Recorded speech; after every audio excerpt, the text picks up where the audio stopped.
even if, let's say, we lived in a world where there wasn't a heaven and a hell, but there was still Jesus, right?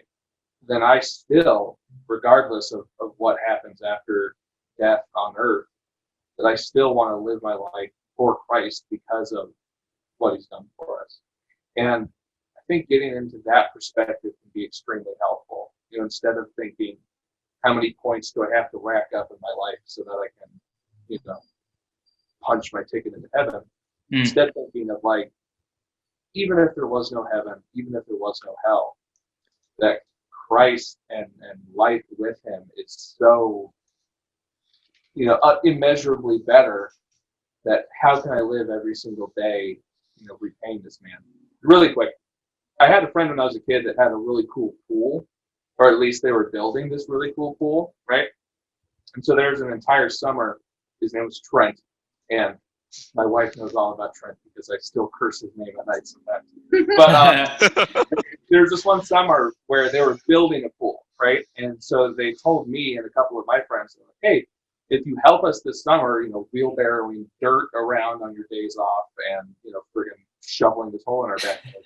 And at the end of the summer, there's this swimming pool and we'll let you swim in it.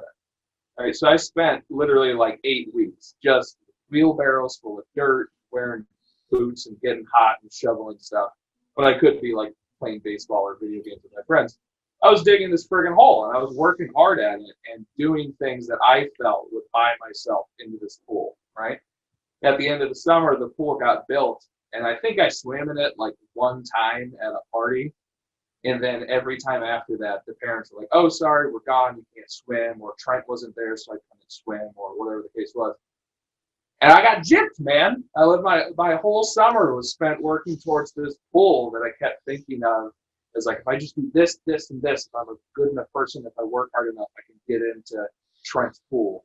So think of heaven as, not that heaven doesn't exist, but my point is that I spent all this time and energy working towards something based off the assumption that if I worked hard enough, I would get into it. But what I wasn't realizing was that I wasn't good enough friends with Trent, and I was mean to Trent's mom, and so I didn't get to swim in the pool. So take that lesson as you will.